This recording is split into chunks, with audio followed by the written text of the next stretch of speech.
Assalamualaikum warahmatullahi wabarakatuh. Bismillah- Waalaikumsalam warahmatullahi wabarakatuh. Selamat siang. Bismillahirrahmanirrahim. Terima kasih atas kesempatannya kepada Prof.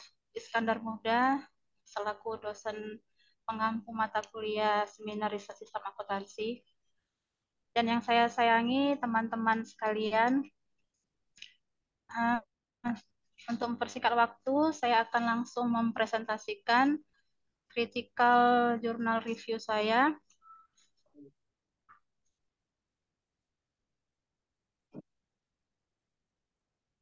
Artikel yang saya angkat adalah mengenai the sustainable cycle between lean production, auditing practice, and its efficiency, improving supplier relationship, and green supply chains. Jurnal ini terakreditasi Scopus di Q2. Untuk informasi artikel ini ditulis oleh tiga penulis atau tiga peneliti, yaitu Xiang Huang, Pingpo Chen, dan Guo Zhang. Kemudian diterbitkan di volume ke-24, edisi ketiga, di halaman 422 sampai 448. Diterbitkan di tahun 2023 di Journal of Business Economics and Management. Link untuk jurnal atau website beserta doi ada di PPT yang saya share.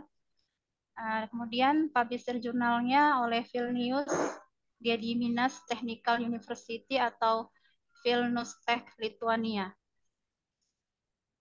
Untuk gambaran umum riset ini dilakukan di 5 provinsi industri teratas di Tiongkok, yaitu daerah Guangdong, Jiangsu, Shandong, dan Zhejiang, dan Henan. Untuk tahun data tidak disebutkan di dalam artikel tahun berapa dikumpulkan datanya. Kemudian untuk jumlah sampel, kuesioner yang dikirim oleh si peneliti berjumlah 283 ke perusahaan, namun hanya menerima 212 tanggapan, jadi memperoleh tingkat responnya 74,91%, artinya ini memenuhi kriteria untuk dijadikan sebagai sampel. Kemudian untuk teknik analisis datanya, peneliti menggunakan analisis korelasi Spearman dan partial square atau PLS. Nah, untuk deskripsi sampel penelitian, data ini dikumpulkan melalui survei elektronik di kelima 5 provinsi industri teratas yang dianggap representatif dengan penelitian. Kemudian penelitian mengirimkan kuesioner sebanyak 283 ke perusahaan manufaktur, namun hanya menerima 212 tanggapan. Untuk karakteristik sampel sendiri, peneliti sudah menentukan berdasarkan ukuran perusahaan, jenis produk, dan jangka waktu penerapan praktik lean dan audit. Nah, untuk karakteristik samplingnya berdasarkan ukuran perusahaan, yaitu dilihat dari jumlah karyawannya, ada berapa orang. Di sini ada sampai 100 orang berjumlah 4,25%, kemudian dari antara 101 dan 300, kemudian ada jumlah karyawannya antara 301 sampai 500, kemudian antara 501 dan 1000, kemudian di atas jumlah 1000 karyawan. Kemudian untuk tipe produknya dapat dilihat di slide. Kemudian untuk usia penerapan praktik lean dan audit, ini ditentukan mulai dari di bawah 1 tahun, 1 tahun sampai 3 tahun, 3 tahun sampai 5 tahun, kemudian 5 tahun sampai 7 tahun, dan sampai lebih dari 7 tahun. Untuk urgensi penelitian ini sendiri, penelitian ini bertujuan untuk memahami kekuatan yang mendorong pemasok untuk berkolaborasi secara aktif dan positif dengan LP, dalam hal ini lean practice atau praktik lean-nya bagaimana di penelitian ini ketika diterapkan bersamaan dengan audit.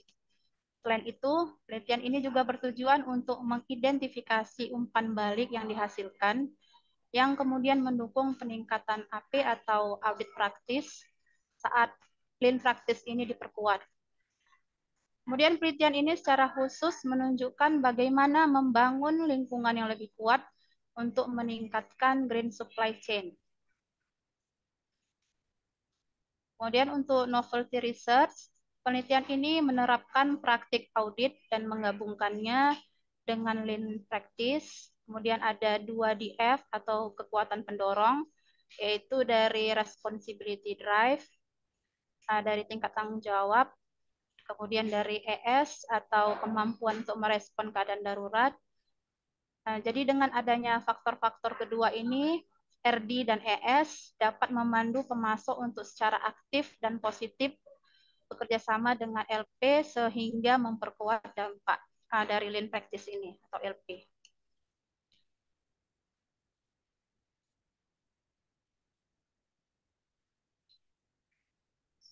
Untuk grand teori, peneliti artikel menggunakan teori sistem sosioteknik atau STS. Teori tersebut menunjukkan bahwa organisasi didasarkan pada interaksi antara subsistem sosial dan subsistem teknis yang menghasilkan sistem sosioteknik. STS ini sendiri menekankan bahwa tidak mungkin sistem sosial atau teknik bisa mandiri.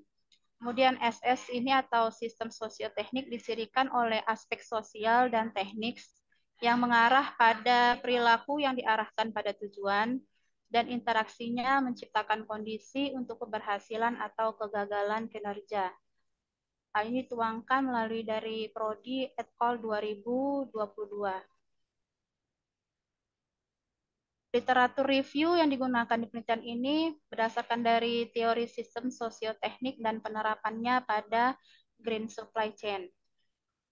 Model penelitian yang menerapkan STS pada green supply biasanya dimulai dengan mengidentifikasi dampak faktor manusia terhadap SS dan menentukan indeks kinerja organisasi yang sukses. Kemudian mereka menguji faktor manusia dan sistem sosial atau teknis dan mengeksplorasi hubungan antara sistem dan kinerja. Misalnya ini berdasarkan dari hasil penelitian Boburoilu dan Selsky yang menggunakan interaksi antara sistem organisasi dan sistem kerja untuk membentuk SS dan mengeksplorasi lebih jauh dampak positifnya terhadap sistem berkelanjutan yang melibatkan masalah emisi polusi. Kemudian dari hasil penelitian Tyson dan Crilly menggunakan sistem kerja sebagai sistem teknis dan perspektif pemangku kepentingan sebagai sistem sosial dan mengeksplorasi lebih jauh bagaimana interaksi tersebut menghasilkan efek positif terhadap ketahanan, mengembangkan SS yang efektif dengan tuntutan berbagai pemangku kepentingan dan sistem kerja.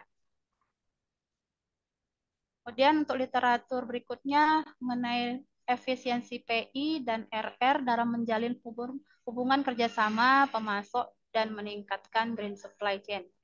Jadi tujuan GS ini atau green supply chain ini adalah untuk meminimalkan dampak lingkungan suatu produk di seluruh siklus hidupnya, seperti melalui desain rumah ramah lingkungan dan pengurangan bahan berbahaya.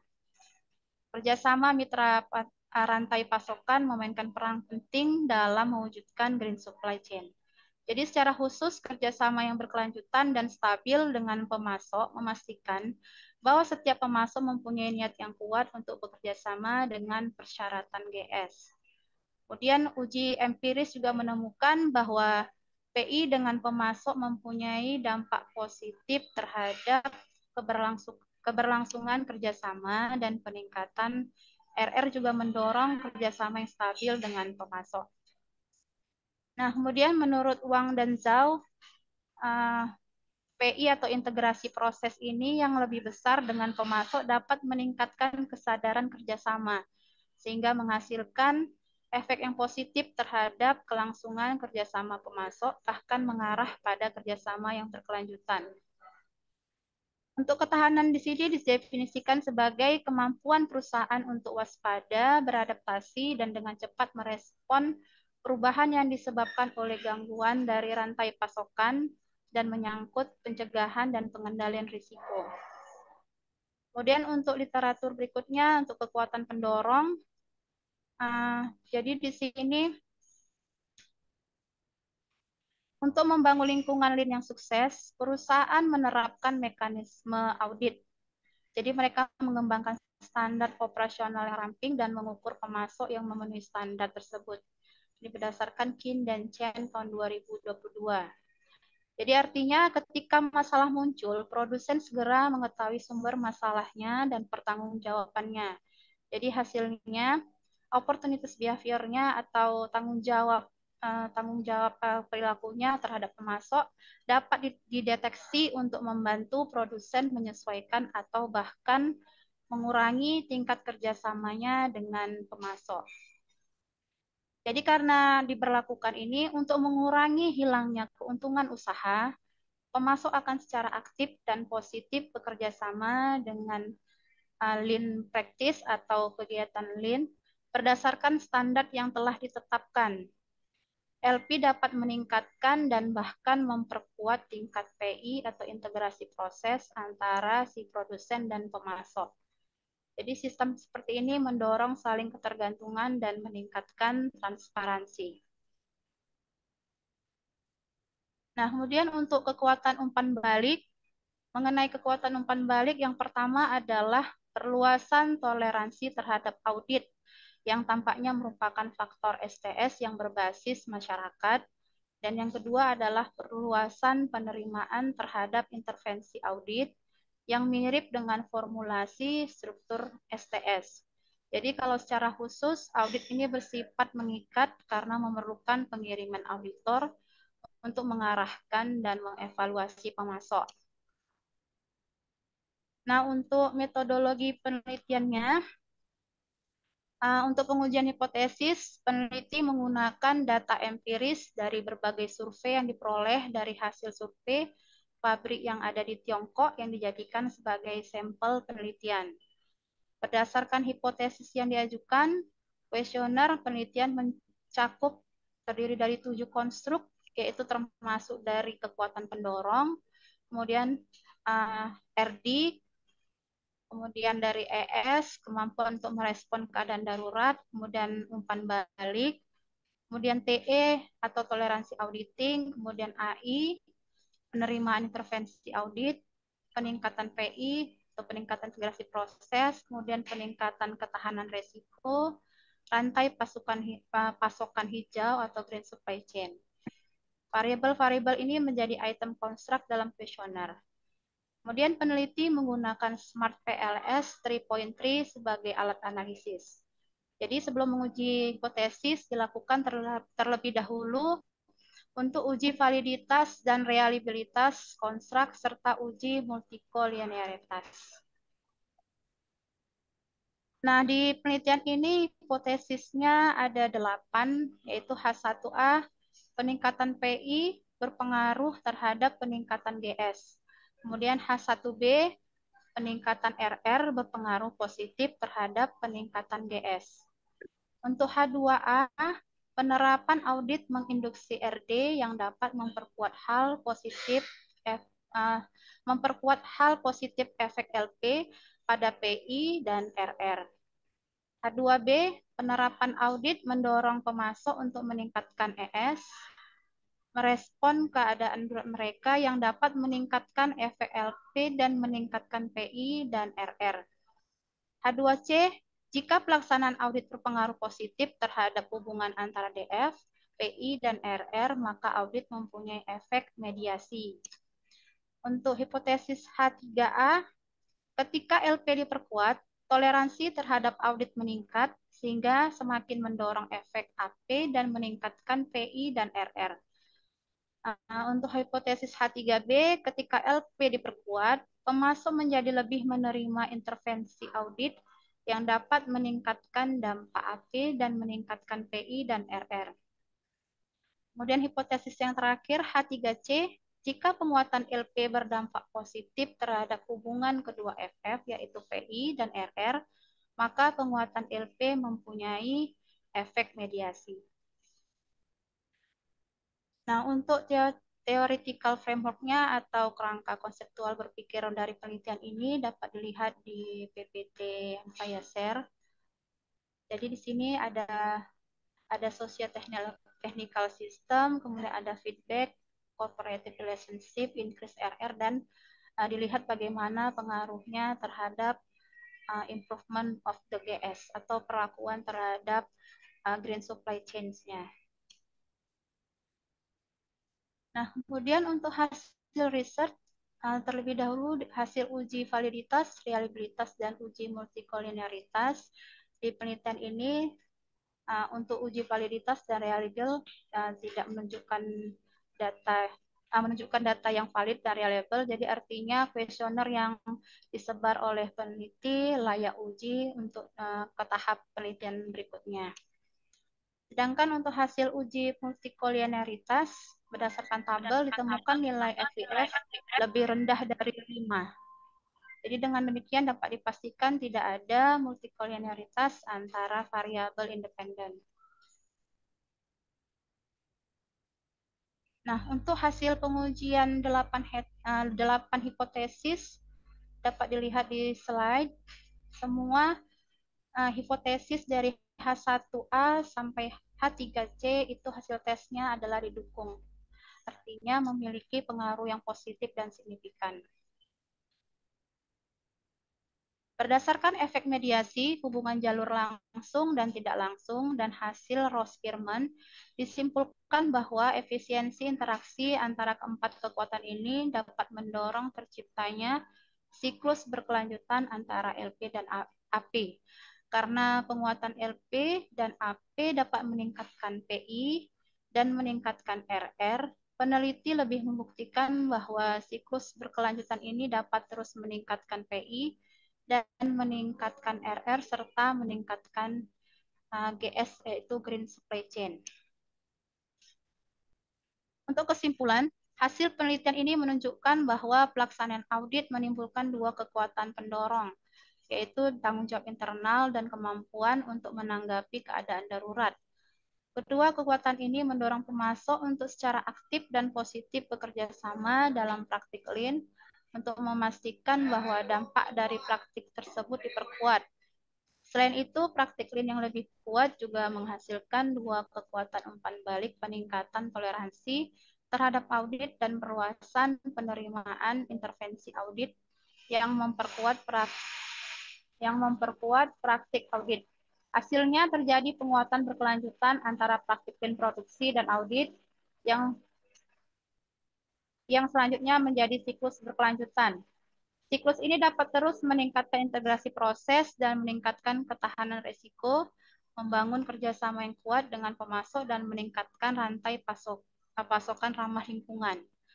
Nah, kemudian ketika menerapkan praktik audit dan menggabungkannya dengan Lean Practice, 2DF, yaitu RD dan ES diterapkan, kekuatan ini dapat memandu pemasok untuk secara aktif dan positif bekerja sama dengan LP, sehingga memperkuat dampak LP. Penguatan LP juga mendorong 2FF, yaitu toleransi biaya untuk audit, kemudian penerimaan intervensi audit. Jadi, selain itu, hasil pengujian membuktikan bahwa kekuatan pendorong dan umpan balik ini tentunya dapat menghasilkan efisiensi interaksi. Efisiensi ini menyebabkan LP dan AP terus saling memperkuat, yang selanjutnya menghasilkan siklus berkelanjutan yang terus meningkatkan PI dan meningkatkan RR. Ketika siklus berkelanjutan dirumuskan, kerjasama yang kuat dengan pemasok akan terjalin dan lingkungan kerjasama yang lebih besar akan dibangun lebih lanjut untuk meningkatkan green supply chain. Kontribusi penelitian. Penelitian ini memberikan kontribusi menambah literatur tentang titik temu Lean Practice, audit, dan green supply chain. Melalui hasil penelitian ini, produsen juga dapat memikirkan cara mengembangkan strategi terkait untuk memperkuat dan terus mendorong siklus berkelanjutan antara Lean Practice dan audit practice, dan menjalin kerjasama yang kuat dengan pemasok untuk sepenuhnya membangun green supply chain. Untuk keterbatasan penelitian ini mengadopsi metode analisis empiris untuk menjawab pertanyaan peneliti. Jadi peneliti mewawancari kasus-kasus terkait, meninjau studi terkait, dan dengan hati-hati mengintegrasikan hasil tinjauan penelitian untuk mengembangkan hipotesis dan membangun model teoritis. Kemudian literatur terkait dikutip untuk mendukung hipotesis penelitian yang dianalisis dan diverifikasi. Namun hasil pengujian masih perlu diverifikasi dengan observasi tambahan untuk membuktikan bahwa fenomena tersebut ada secara luas. Selain itu, penelitian ini menggunakan teori STS atau teori sistem sosioteknik untuk mengidentifikasi driving force dan feedback force. Pendekatan ini mungkin membatasi ruang lingkup eksplorasi dan menyebabkan mengabaikan kekuatan lain yang mendorong dan memperkuat praktik lean dan praktik audit.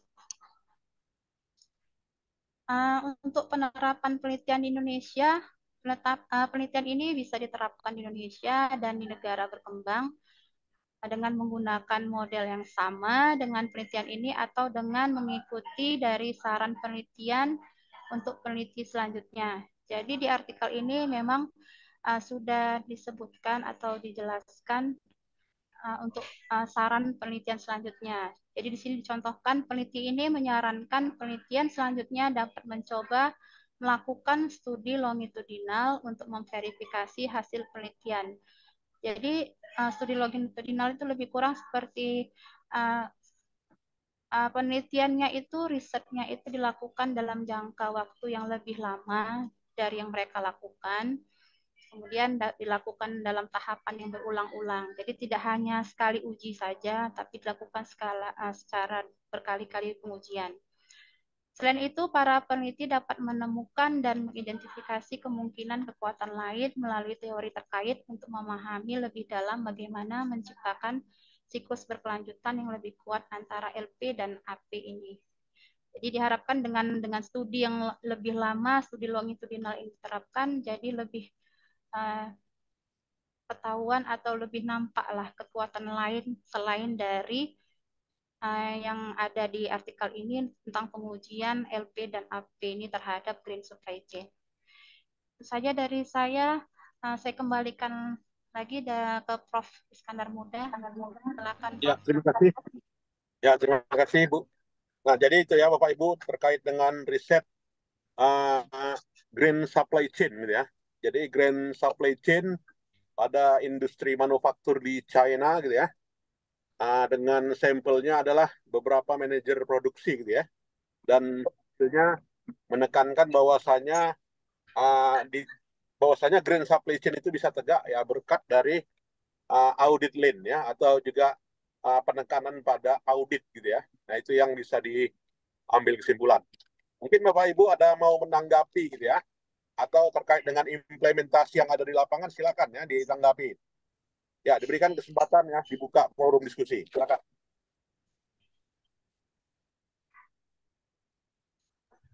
Izin Prof, nanya Prof, untuk Kak Lucy. Ya. Ya, silakan.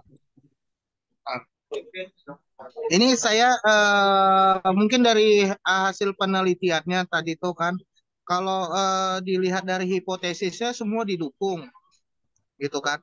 Tapi kalau ketika saya buka di artikel, gitu kan, kita tahu kalau itu berpengaruh positif ataupun signifikan tuh harus di bawah 0,05 baik V value atau T value-nya kan gitu kan. Tapi kalau saya lihat di artikelnya itu hasil penelitiannya itu didukung semua, ikut dengan hipotesis semua. Tapi ketika kita baca di tabel itu sepertinya di atas 0,005 semua. Sedangkan kan kalau yang berpengaruh positif itu kan harus di bawah 0,05. Itu gimana sih Kak Lucy cara bacanya atau menanggapinya itu? Baik, terima kasih. Jadi memang di penelitian ini ada beberapa kali pengujian. Ada beberapa kali pengujian dan ada beberapa variabel kembali diuji lagi. Namun hasilnya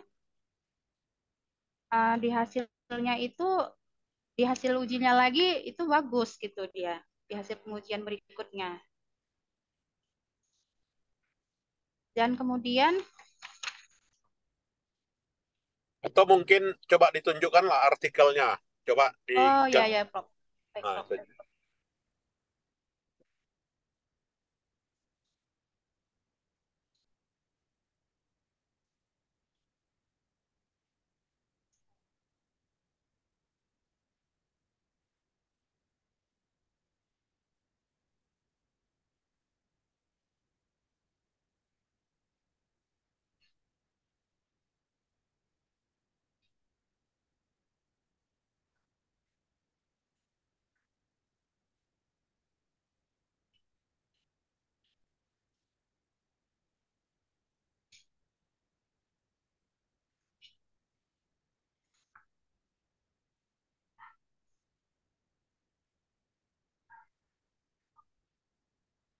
Kelihatan.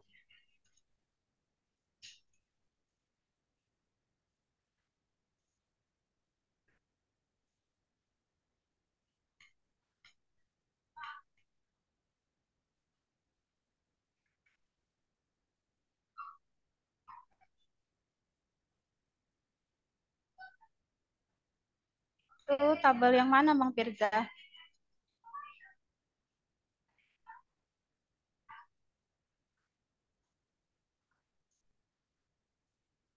Hah? Oh, belum bisa ya? Itunya Kak, screen-nya nggak bagus itu Kak di sini tampilannya. Dan Screen apanya? oh ya, Iya. nggak bagus ya. Ini? Coba bentar ya. Coba keluar dulu Kakak dari itu, Iya, baru iya ini kita dimasukkan. keluar. Kadang Zoom kita ini, Nah ini baru. Oke, oke, masuk.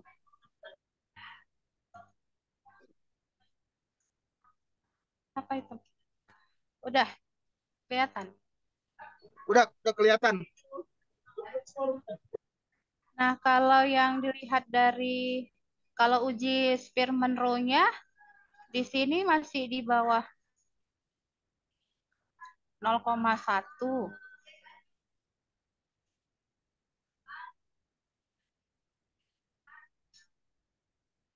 Kalau Spearman Rule kan untuk korelasi ya. Iya, Nah, iya. yang uji apanya? Uji signifikannya coba lihat.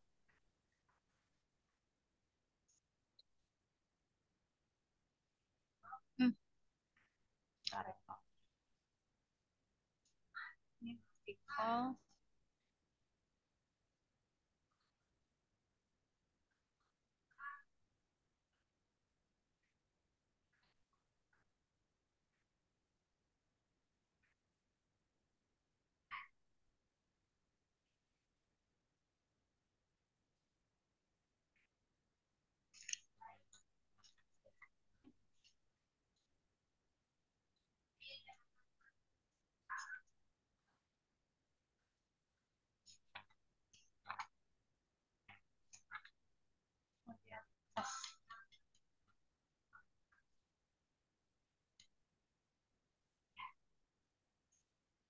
Bentar ya, Prof.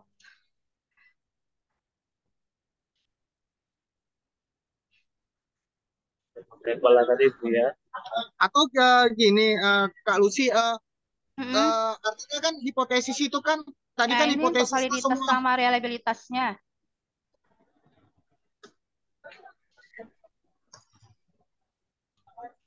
Atau gini, Kak Lucy, kan tadi hipotesisnya kan didukung dari hasil penelitian si autor ini, gitu kan? Ada nggak yang bertolak Ah, belakang dengan hipotesis? kalau yang hasil ujinya tidak ada, bahkan mereka Didukung langsung, semua ya? iya Heeh, ini dia hasilnya ini. Bentar, biar saya tunjukkan. Ah, ini dia. di bawah. Ini dia. Ini. Iya, Oh, berarti langsung. didukung semua Nah, gitu. iya. Oh gitu. Jadi tadi tuh kan kita tahu tuh kan kalau standarnya itu kan di bawah 0,05, sedangkan kita lihat kalau dari atas, data di atas itu kan kayaknya semua semua tidak tidak di bawah 0,05 kan gitu kan. Nah itu. Iya, cuman karena ada di dalam artikel ini diungkapkan ada beberapa kali pengetesan Oh gitu. diuji lagi, iya diuji Diuji lagi sama lagi. mereka. Iya, Heeh. kemudian ditambahkan lagi faktor yang tadi, kan tadi awalnya hanya pemahaman saya ya, mungkin hanya PI, kemudian implementasi RD, kemudian ada karena ada beberapa data, mungkin tambahkannya lagi faktor yang lain diambil dari teori STS tadi jadinya. Oh gitu. Oke oke. Iya. Terima kasih Kak Lucy. Sama-sama Bang Firza. Ya, jadi itu disebabkan pertama regresi linearnya. Setelah itu regresi unlinearnya yang masuk variabel pemoderasi. Itu maksudnya. Iya, Jadi Prof. masuknya Jadi, variabel betul kan? Nah, iya ada moderasi lagi dia, Prof. Ada uji moderasi lagi. ya jadi dengan moderasi mungkin signifikan ya. Iya, Ketika tidak ada moderasi tidak signifikan itu ya. iya, Prof. Benar. Ya, Pak. Ya, berikutnya dipersilakan Bapak Ibu yang lain.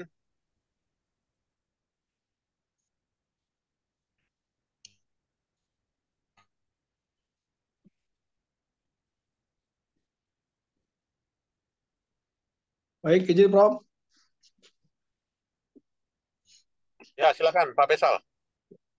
Terima kasih Prof. Assalamualaikum warahmatullahi wabarakatuh. Ingin menanya Waalaikumsalam kepada warahmatullahi Bu wabarakatuh. Lucy terkait ini ada apa ya datanya data primer Bu ya. Iya, Bang.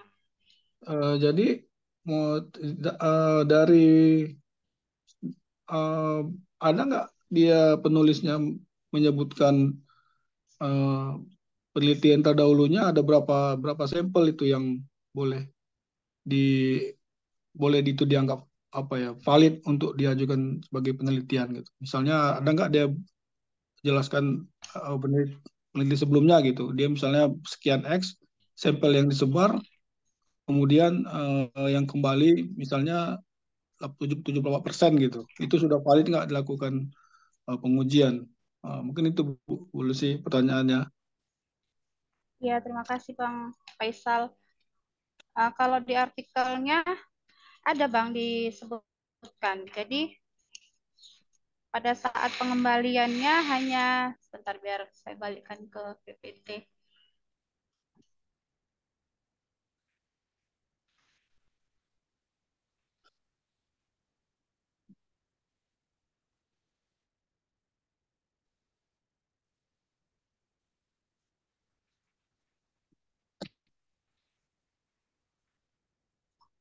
Nah, di sini hanya kembali kan 212.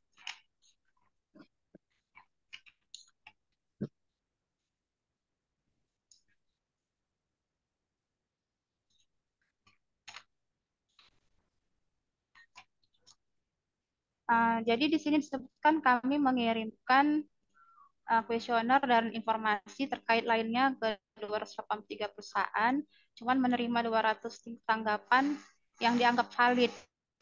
Jadi jadi artinya menerima respon 74,91%. Kalau untuk pernyataan tingkat presentasinya ini memenuhi apa tidak, itu tidak ada Bang di sini. Cuman mereka menyatakan sekitar 74,91%, artinya sudah memenuhi gitu aja. Tapi maksud Abang mungkin pakarnya atau menurut penelitian siapa itu dinyatakan valid itu tidak ada Bang di artikel ini disebutkan. Oh tidak ada Bu ya. Iya Bang. Oke. Berarti atau ada nggak teori yang menyebutkan kalau 50% sudah cukup gitu? Atau 30% sudah cukup ada nggak ya? Teori itu ada, cuman saya lupa namanya gitu Bang. Biasanya kan kalau dari teori-teori itu biasa dipakai di Imam Ghazali, Sugiono gitu kan kalau untuk pengukuran tingkat sampel. Gitu Bu. Mungkin Nah, ada satu lagi tambahan ya Bang. terkait ini ya. Eh, terkait kuesionernya. Iya. Kuesionernya itu dia rujukannya apa ya? Rujukannya teori itu ya? Teori dari grand Ya. teorinya atau dia sebut sumbernya nggak kuesionernya? Kuesionernya ada mereka lampirkan di artikel ini Bang. Ya, maksudnya kan dia Ah, menguji parabel kan pakai ini kan, pakai pertanyaan itu. iya. Maksudnya itu ada nggak dia Ah. misalnya itu dari sumber dari mana gitu ada nggak ya penelitian Sumbernya penelitian iya sumbernya terdahulu. nggak ada, cuman kalau yang untuk faktor yang dua tadi seperti DF sama RD itu kan itu ada di dalam teori STS disebutkan Bang. Oh gitu ya. Berarti ini pertanyaannya generik gitu. Teori Jadi di tidak generik. ada Artinya disebutkan peneliti ini menggunakan atau menggunakan kuesioner dari peneliti siapa itu nggak ada. oh, nggak masuk masuk Mereka masuk ini polisi nggak ada bang, apa nggak ada disebutkan. maksudnya apakah kuesioner ini generik dari teori itu atau memang Tapi hanya dikembangkan oleh penulis gitu? Ada beberapa variabel yang memang dari teori itu, Bang, teori STS itu. Oh, itu Namun disebutkan. variabel yang lain memang nggak ada disebutkan, tapi pemahaman saya mungkin mereka membuat kuesionernya sendiri gitu, Bang. Oh, berarti iya karena kan kalau kuesioner kan dia ada harus kalaupun dia buat sendiri ada generik ya atau mungkin nggak Iya, disebutkan kali ya, nggak di artikel ya. Mungkin itu boleh sih. Terima kasih. nggak ada disebutkan ya. Iya, iya. Ya, makasih Mungkin Bang, Bang terima kasih, Bu. Faisal. Terima kasih, Prof. Ya, terima kasih. Silakan Bapak Ibu yang lain.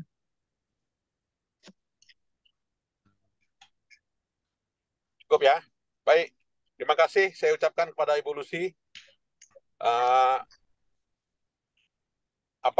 jadi mudah-mudahan bisa menjadi apalah ya, menyempurnakan ya atau melakukan replikasi ya untuk next riset terkait dengan keterbatasan yang diperoleh dari riset tersebut ya. Jadi bisa aja nanti Bapak Ya, Ibu uh, menyusun disertasi gitu ya untuk menutupi kelemahan dari variabel tersebut ya, dan juga bisa dipublish di jurnal Vilnius di Hungaria itu ya, nggak salah saya ya. iya, Ya. iya, Prof. Dan selain itu, ini artikel yang pertama mengcombine antara praktiklin dengan audit, Prof. Mereka menyatakan seperti itu. Ya, Jadi kan praktik lain. iya, Prof. Ya. Jadi nggak terlalu sulit lah menurut saya ya. Iya, Prof. Baik, terima kasih. Untuk itu dipersilakan ya kepada presenter berikutnya ya. Terima kasih, Prof. Ya, terima kasih.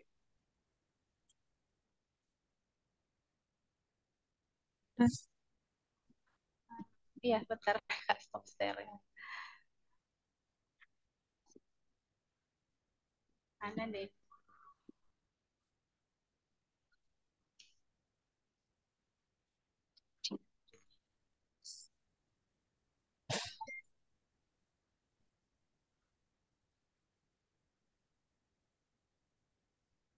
Kenapa? Udah.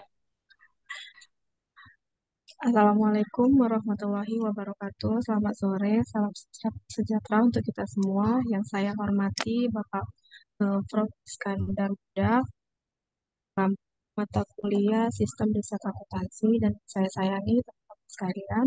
Baiklah, untuk mempersingkat waktu, saya akan mempresentasikan dari critical journal review saya yang berjudul Financial Review of Anomaly Detection Techniques and Reason, penipuan keuangan, tinjauan teknik, deteksi anomali, dan kemajuan terbaru.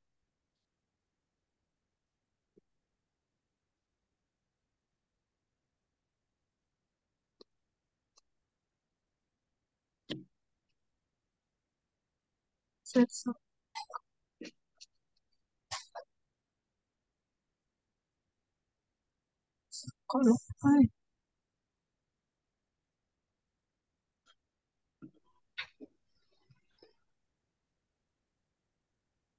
Kanan kanan Yang mana nih ya?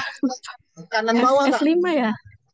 Kok Kanan bawah itu, lupa? kanan bawah tampilannya. Kanan lagi tuh. Oh, ini ya, ini. Jurnal ini dari jurnal Expert System with Application yang terindeks Q1. Adapun yang menjadi introduction,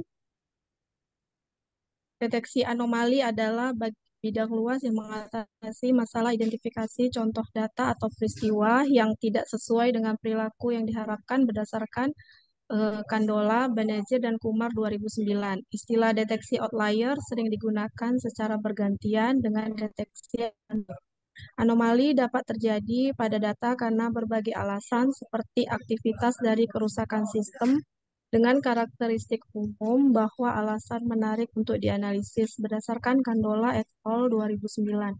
Perilaku anomali dalam data kartu kredit dapat menandakan pencurian identitas atau transaksi penipuan yang dilakukan oleh pihak yang tidak berwenang berdasarkan Singh dan Upadhyaya 2012.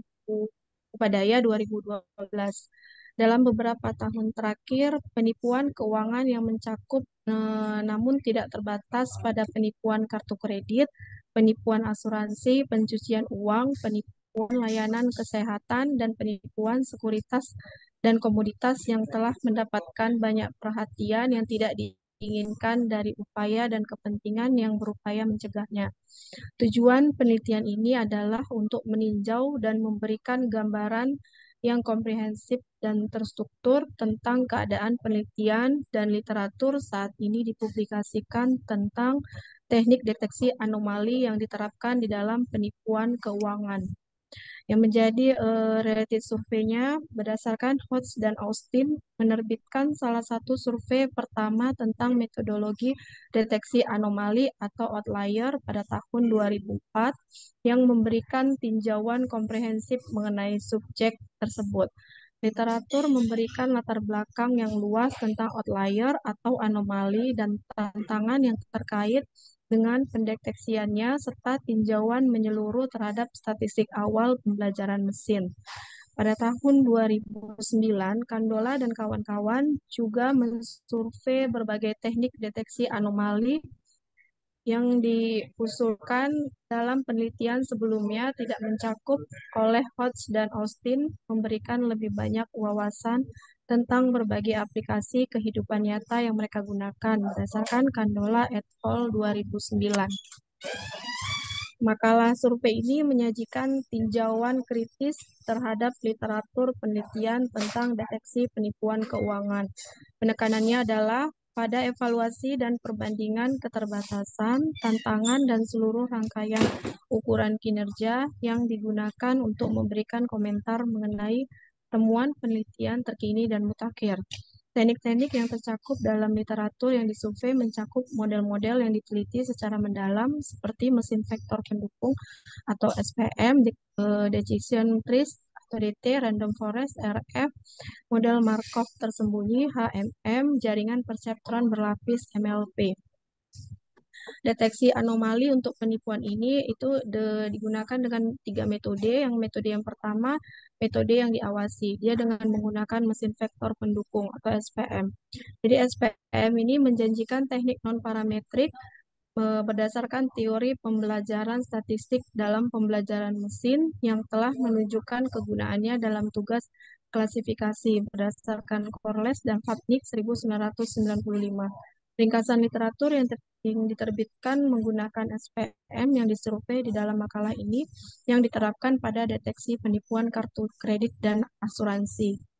Ya, ini ringkasan literatur yang diterbitkan mengenai deteksi penipuan berbasis SPM. Jadi referensinya dari tahun 2011 yang diteliti oleh Sahin dan Duman, 2011 jenis penipuannya kartu kredit. Metode yang digunakan menggunakan SPM. Hasilnya SPM dengan pengambilan sampel bertingkat menyesuaikan data dan IDT.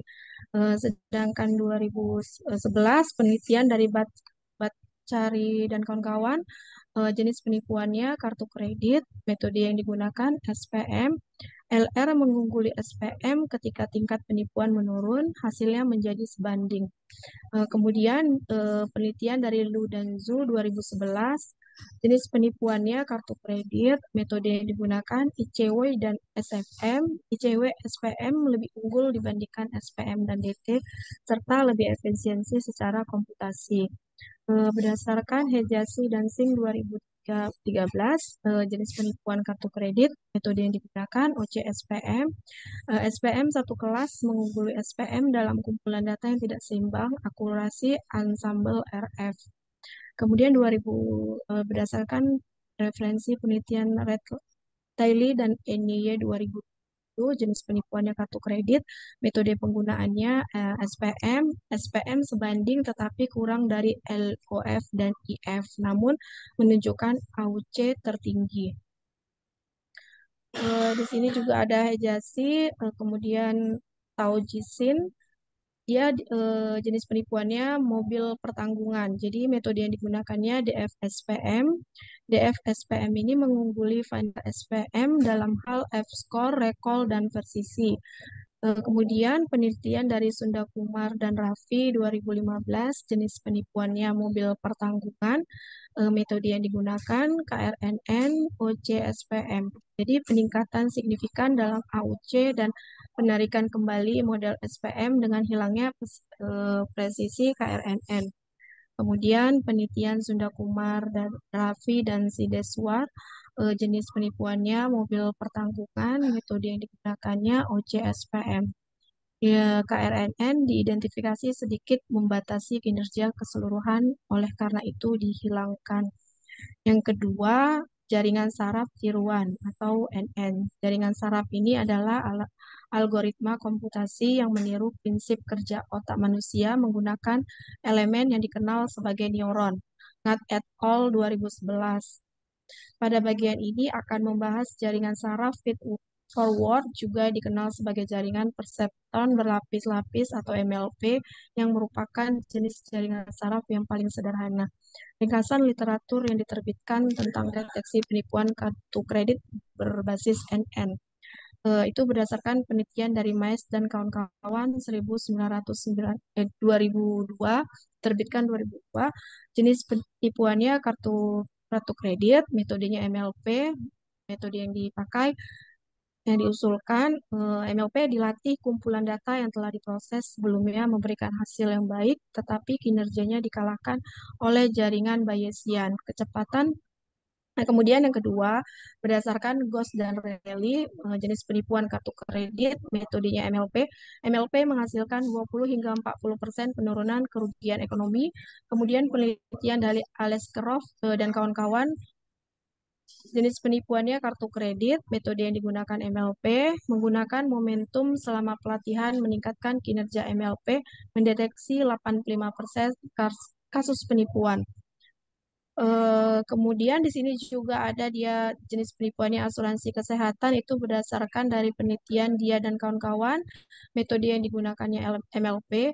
MLP sendiri memiliki akurasi yang buruk yang membaik ketika mengelompokkan SOM diterapkan sebelum pelatihan. Kemudian ada Vienna dan kawan-kawan, jenis penipuannya asuransi mobil, BNN. BNN memiliki AUC terbesar dibandingkan SPM dan DT, namun SPM memiliki akurasi yang lebih tinggi. Kemudian dari penelitian Su Wongjang dan yang 2011, jenis penipuannya mobil pertanggungan, metodenya ensemble MLP. Ini penurunan garis potong dan gradien satu langkah dengan MLP. Kemudian yang C yaitu jaringan neural konvolusional CNN. Jadi CNN ini adalah jenis lain dari arsitektur pembelajaran mendalam yang pertama kali diperkenalkan pada tahun 1990-an, yang dicirikan sebagai jaringan dengan banyak lapisan yang dikategorikan ke dalam lapisan masukan, pengumpulan, koneksi penuh, dan keluaran. Berdasarkan Lecun dan Benjo 1998. Ringkasan literatur yang diterbitkan dengan deteksi penipuan berbasis CNN dan LSTM. Berdasarkan penelitian dari Fu, Cheng-Tu, dan Zhang 2016, jenis penipuannya kartu kredit, metode yang dipakainya CNN, hasilnya CNN memperoleh F-score 0,33 dan mengungguli MLP. Berdasarkan penelitian dari Haryadi dan Warnars tahun 2017, jenis penipuannya kartu kredit, metode yang digunakannya CNN, LSTM, kemampuan jangka pendek CNN dan kemampuan jangka panjang LSTM digabungkan untuk menangkap hubungan temporal AUC terbaik diraih sebesar 77%. Kemudian 2018, berdasarkan penelitian Zhang dan kawan-kawan, jenis penipuannya kartu kredit, metode yang digunakannya CNN. CNN mencapai rekor sebesar 94% dan presisi sebesar 91%, mengungguli MLP, namun jauh lebih lambat dalam pelatihan. Berdasarkan penelitian dari Wesa dan Omlin, jenis penipuan kartu kredit, metodenya LSTM. LSTM mengungguli SPM serta MLP yang diusulkan oleh Maes dan kawan-kawan. Kemudian Jurkowski, jenis penipuan kartu kredit, metode yang digunakannya LSTM. LSTM dengan strategi agregasi fitur memiliki kinerja serupa dengan RF, tetapi mendeteksi penipuan yang berbeda perilaku kombinasi dari model yang disarankan. Kemudian metode yang kedua, metode tanpa pengawasan. Ini dia menggunakan SOM, yaitu pengorganisasian mandiri.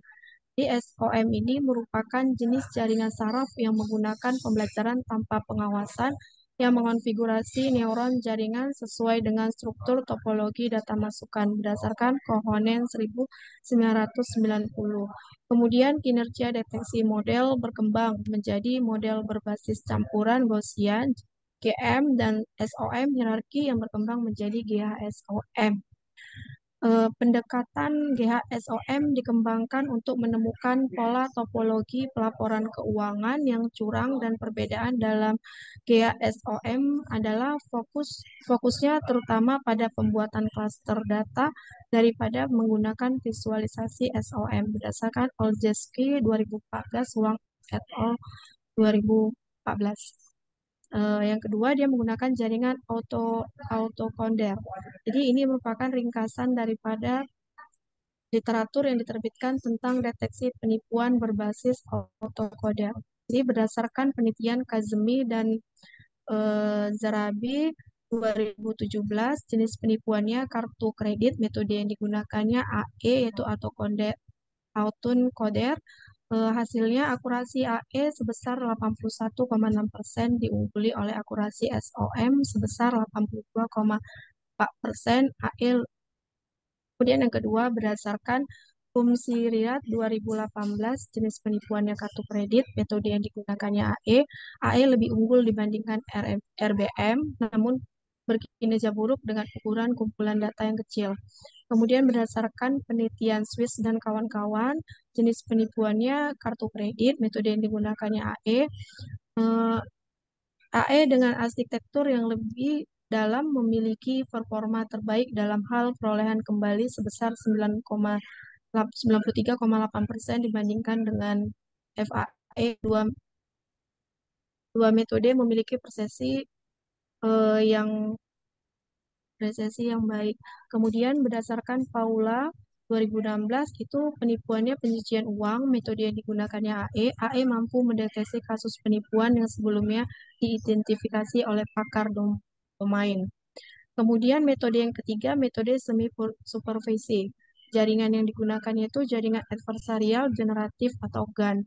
Ini ringkasan daripada literatur yang diterbitkan tentang deteksi penipuan berbasis GAN.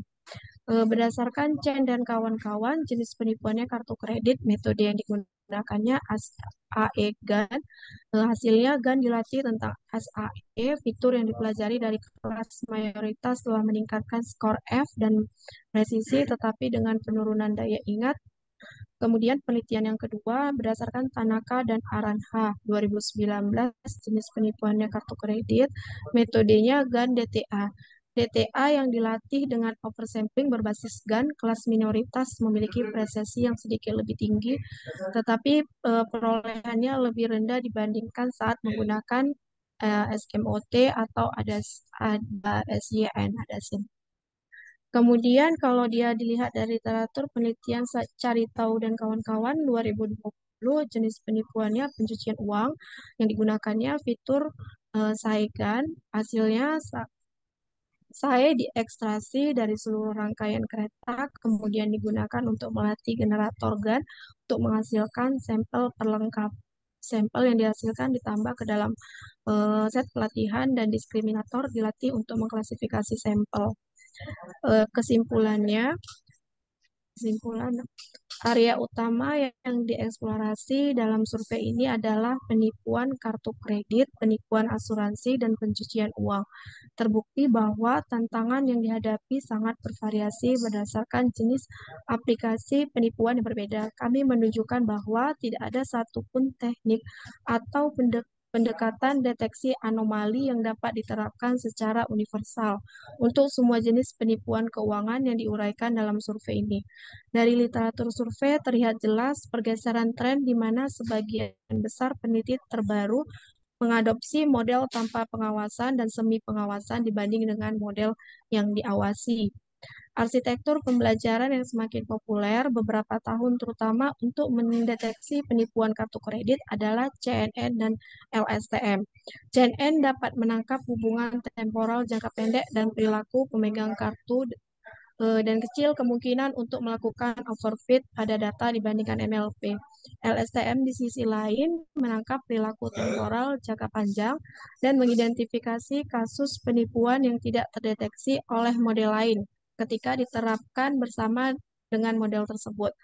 Jenis jaringan ini sangat bergantung pada strategi transformasi fitur yang tepat untuk mengadaptasi data masukan ke dalam bentuk yang familiar bagi jenis model tersebut. Karena transformasi ini, LSTM dan CNN mendeteksi penipuan sebagai anomali konstekstual yang dianggap sebagai perkembangan terkini dalam bidang ini.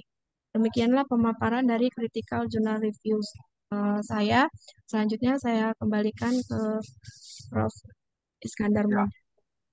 baik. Terima kasih Bu Farida gitu ya. Nah, jadi itu ya menunjukkan bahwasanya penelitian itu risetnya adalah riset apa namanya riset ini ya Survei, Prof. survei ya. Jadi Iya, Prof. analisa survei saja. Artinya ini kualitatif ya, Bu ya. Iya, Prof. Kualitatif di mana yang menekankan pada melihat ya bagaimana bentuk fraud ya yang terjadi pada kartu kredit, kemudian juga pencucian uang dan juga industri asuransi ya, dan Iya, juga menemukan bahwasanya tidak ada metode yang dominan gitu ya, iya, tapi Prof. menunjukkan beberapa metode itu bisa dipakai gitu ya, tergantung dari aplikasi ya, deteksi anomali ya yang ditemukan Anomali. terkait dengan deteksi adanya indikasi kecurangan ya. Nah, Penipuan mungkin keuangan. ini menjadi apa juga ya, menjadi bahan diskusi kita Bapak Ibu. Silakan, mungkin ada yang mau mendiskusikannya. Ya, boleh Prof. Ya, silakan Pak. Jadi Kak Farida, kalau kita lihat dari kesimpulan bahwasannya ini membahas tentang sistem itu sendiri ya, yang di asuransi, yang di kartu kredit, begitu ya. Ya, Iya, Pak. jadi mau melihat tahanan gitu ya, sistem itu ya terhadap fraud yang akan terjadi di kemudian hari ya. Mau melihat sistem untuk mendeteksi kecurangan keuangan, Pak, yang terdiri dari ada penipuan kartu kredit, asuransi, dan pencucian uang. Jadi dilihat dari beberapa artikel atau peneliti terdahulu yang berkaitan dengan penipuan keuangan.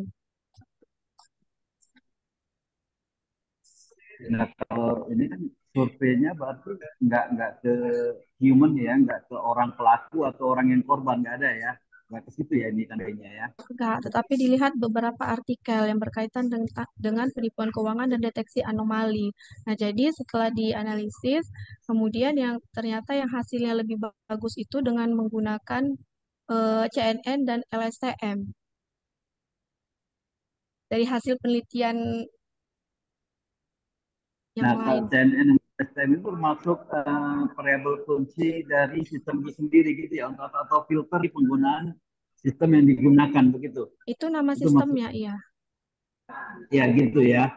Jadi membanding antara kedua sistem itu mana yang itu ya kecenderungan yang bisa mendeteksi yang anomali itu. Iya, Gitu ya, Frida, ya. jadi kan deteksi anomali ini ada 3 metode yang digunakan untuk sistemnya. Nah, termasuklah dia yang CNN. Ternyata setelah dilihat dari artikel-artikel sebelumnya, yang lebih bagus itu CNN dan LSTM. Nah, ini hasil yang mereka teliti dilihat dari beberapa survei yang dari berdasarkan Fu dan kawan-kawan, Heriadi dan Wisesa dan Omilin. Nyata yang lebih menonjol itu, yang lebih bagus itu CNN, walaupun ini dia tidak ada satupun teknik atau pendekatan deteksi anomali yang dapat diterapkan secara universal. Dan surveinya itu dilakukan terhadap literatur ya, terhadap penelitian orang Literatur, gitu ya. penelitiannya. Ya, gitu ya. Ya.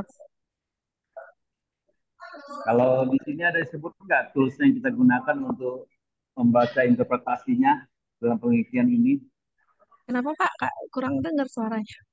Ada nggak toolsnya dikatakan di situ yang digunakan dalam membaca interpretasi dari penelitiannya sendiri gitu?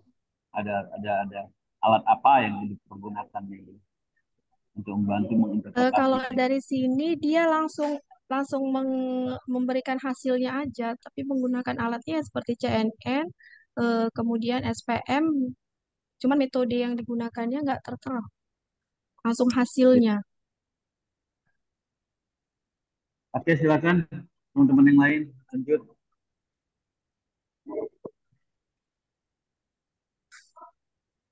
Ya, mungkin izin Prof. Ya, silakan Pak Faisal. Mungkin izin Prof, Bu Farida dan teman-teman sekalian, mungkin kena ini literatur Prof, mungkin ada sedikit terkait praktik yang boleh cerita Prof ya. Silakan Pak.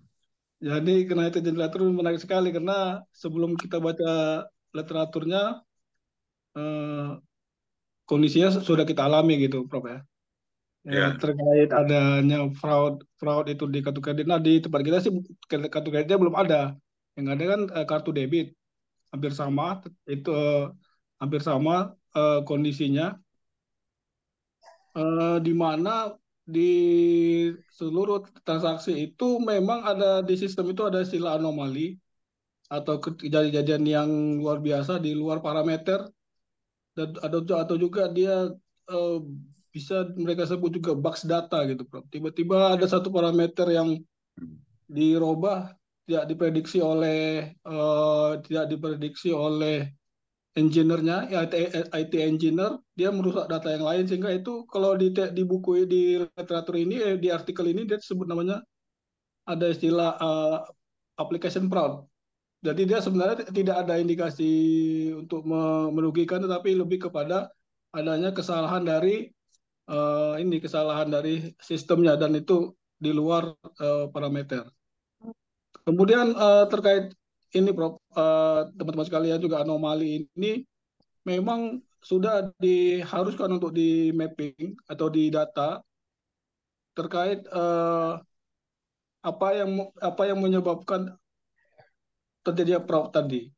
Nah, untuk beberapa fraud ini kondisinya sudah ada eh, teknik-teknik atau kegiatan atau juga aturan dari regulator untuk melakukan mappingan data-data yang nanti menjadi anomali atau juga yang transaksi mencurigakan. Contohnya misalnya kita sudah ada eh, parameter parameter. Nah, di kita sendiri sudah ada model. Nah, tadi juga di artikel sebut ada istilah random forest. Random forest ini yang paling ini, Bro, paling sering dipelajari dan digunakan, yaitu alat algoritmanya untuk mendeteksi beberapa fraud-fraud yang mungkin akan muncul. Contohnya di sistemnya itu sudah diaplikasikan namanya fraud detection system (FDS). Jadi dia itu diinjek ke core banking system untuk mendeteksi adanya tindakan fraud dari eksternal ataupun dari internal. Nah, contoh-contoh parameternya adalah misalnya satu rekening itu diparameterize, satu rekening tabungan yang misalnya dorman atau tidak mempunyai transaksi selama 1 tahun, tiba-tiba dia ada satu transaksi yang jumlahnya besar, itu langsung akan muncul muncul warningnya seperti itu. Kemudian juga terhadap transaksi yang di atas 500 juta itu dilaporkan ke uh, ke PPATK untuk mendeteksi apakah ini ada money laundering atau tidak gitu. Kemudian ada juga transaksi dari luar negeri yang masuk. Ini juga termasuk ke dalam transaksi yang harus diperiksa untuk menghindari adanya tadi money laundering ataupun kegiatan-kegiatan fraud tadi. Kemudian ada satu rekening nasabah tabungan itu ada transaksinya lebih dari misal 20 transaksi. Ini juga langsung hidup indikator fraudnya langsung hidup dia. Jadi Ya deteksinya langsung hidup, Prof. Jadi kalau ada Ya. satu rekening dia lebih misalnya 20 kali transaksi debit atau transaksi kredit, ini langsung hidup dan langsung dianalisa. Nah, yang jadi masalah adalah saat ini belum ada yang model-model detection ini melalui yang online, Prof. Iya. Dia lebih kepada H-A+1.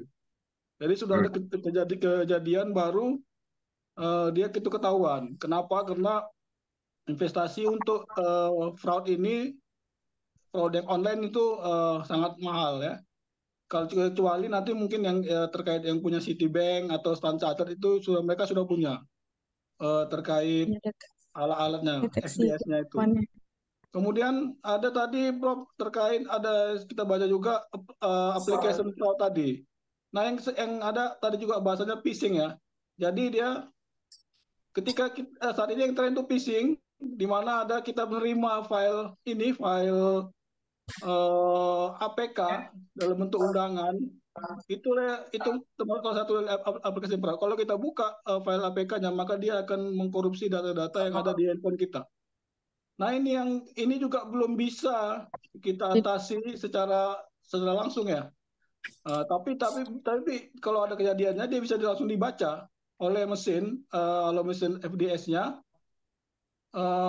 bahwasanya inilah rekening yang harus diperhatikan karena sudah ada transaksi mencurigakan di situ.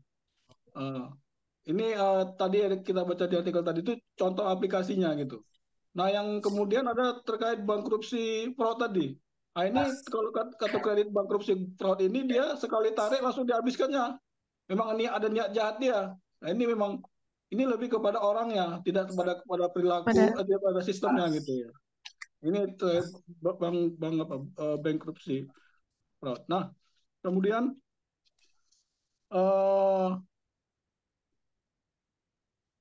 terkait sepakat dengan Prof tadi bahwasanya tidak ada sistem yang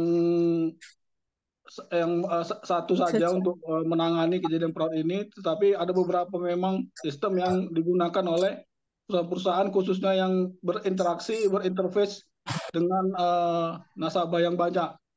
Jadi ada tadi Random Forest, SMF itu semuanya masing-masing punya kelebihan dan tentunya apa biaya-biaya yang dikeluarkan untuk mengadopsi sistem dalam pencegahan fraud itu diharapkan dari perspektif manajemennya juga seimbang dengan pendapatan yang diperoleh gitu. Jadi terkait prakteknya mungkin kita seperti itu. Kalau tadi dia kepada bank misalnya ada ATM atau dia dipakai orang, dipakai anaknya, itu lebih kepada fraud dari yang kategori bankrupsi fraud tadi. Nah, ada yang terkait aplikasi fraud ini yang tadi saya contohkan itu ada file APK itu memang itu salah satu contohnya tuh. Dia langsung bisa ambil data dan buka mobile bankingnya, dia langsung tarik itu dan itu nggak bisa disegah dan itu ketahuannya juga dilaporkan oleh debiturnya bukan banknya. Kenapa? Karena kalau dia tadi ada kita udah set parameter 10 kali transaksi itu ada muncul pop up-nya atau muncul ada indikator LED-nya. Tapi kalau dia tarik sekaligus misalnya 10 miliar ada rekeningnya ditarik itu kita ketahuan pasti ketika debit nasabahnya banyak darinya gitu. Jadi kelemahannya seperti itu sistem itu dia lebih kepada adanya laporan-laporan karena sangat luas sekali ya, sangat luas sekali permasalahannya sehingga dia memang tidak bisa meng-solve atau menyelesaikan masalah itu dalam waktu cepat. Dia lebih ya pelan-pelan bagaimana model-model terbaiknya. Mungkin itu Prof dari saya terkait ini praktiknya menarik sekali nih teori-teori yang sampaikan ini khususnya bagaimana nanti terhadap industri perbankan itu model mana yang diambil dalam rangka pencegahan fraud baik internal fraud ataupun dari external fraud. Mungkin Prof dari saya terkait ini implementasinya di perusahaan kita, Prof. Terima kasih, Ya, Prof.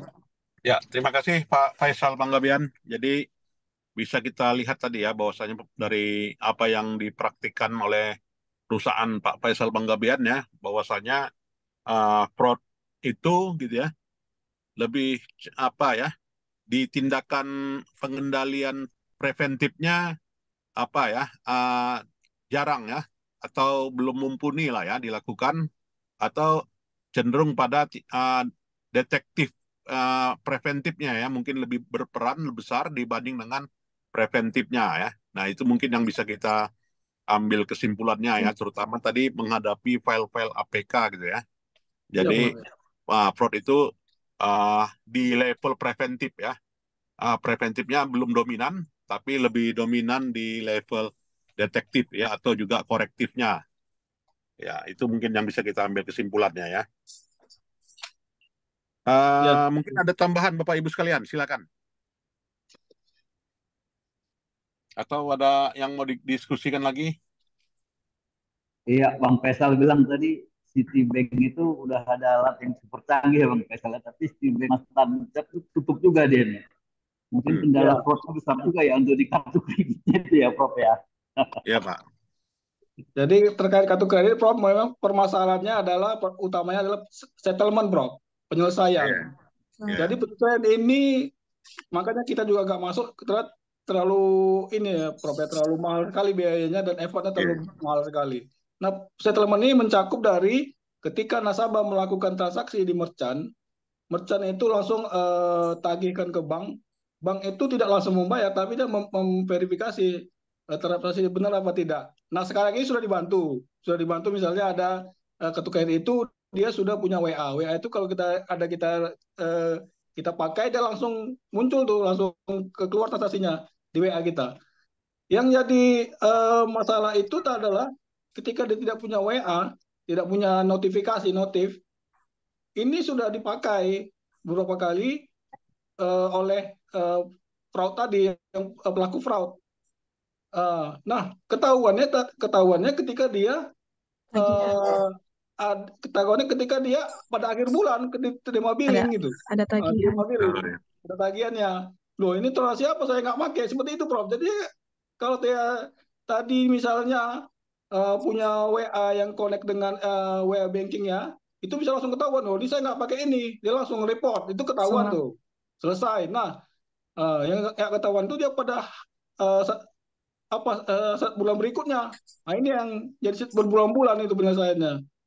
Ini yang belum juga ditemukan problem solvingnya sampai dengan saat ini gitu ya. Kecuali hanya untuk feedback aja dari feedback. Mungkin itu, Prof. Ya, mungkin juga saya tambahkan ya, kalau pengalaman, ya kalau kita misalnya gunakan transaksi ya, misalnya limitnya 15 juta gitu ya, tetapi kita ada transaksi 15 kali kan, Iya, setiap Prof. kali transaksi itu misalnya $100 gitu ya. Nah, tentu saja ini kan di luar limit gitu kan. Nah, Ya. tetapi deteksinya itu dilakukan dengan telepon biasanya ya. Pak, betul ini melakukan transaksi langsung ya ke nasabah, biasanya seperti itu gitu ya. Artinya pihak uh, penyedia ya, pihak merchant, pihak bank itu akan menelpon ya langsung. Biasanya seperti itu ya. Jadi langsung ditanyakan ya benar gitu ya.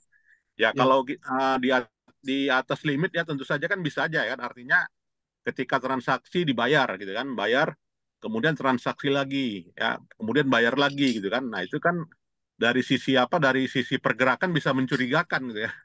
Sehingga pihak apa ya, pihak penerbit kartu itu biasanya memverifikasinya via telepon gitu ya.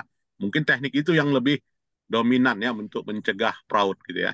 Nah, itu pernah dialami, saya alami juga gitu ya. Jadi 15 kali kita transaksi gitu kan, sementara itu udah di atas limit.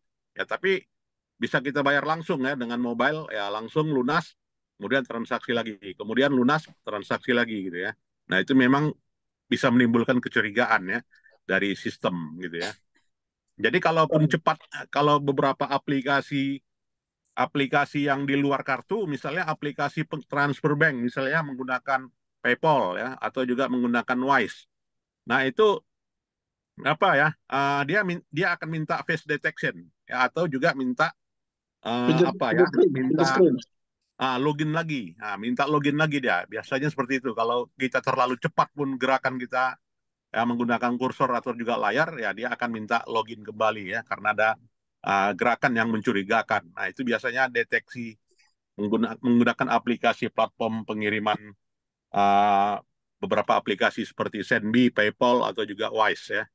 Nah, itu mungkin yang semuanya basisnya kartu kredit itu. Kartu kredit. Ya.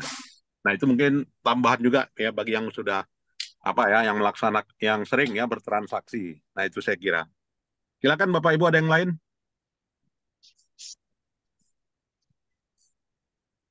Ya, cukup bagus ya. Terima kasih Bu Farida. Jadi Sama-sama. bagi Bapak Ibu sekalian yang berminat untuk meneliti ya di bidang ini, ya silakan. Ya mungkin ditambah lah ya dengan pengujian kuantitatif ya. Kalau menurut saya di kebiasaan kita di USU gitu ya, itu suka dengan pendekatan kuantitatif ya. Bisa Bapak Ibu uji pengaruh lah ya. Selain menjelaskan deskripsi, praktik ya. Nah, itu saya kira yang menjadi inspirasi kita Bapak Ibu. Baik, ada lagi Bapak Ibu? Ya, jika tidak ada, saya kira itu saja perkuliahan kita, dan terima kasih, kita berikan aplaus ya kepada dua penyaji hari ini ya. Selamat sore. Assalamualaikum warahmatullahi wabarakatuh. Terima kasih, Prof. Waalaikumsalam Waalaikumsalam warahmatullahi warahmatullahi wabarakatuh. wabarakatuh. Ya, Terima kasih, Bapak Ibu. Prof. Sehat selalu, Ya. Prof. Boleh meninggalkan ruangan Bapak Ibu. Ya, terima kasih, Siap. Prof. Terima kasih, Prof. Terima kasih, Prof. Ya, sama-sama Bu. Boleh.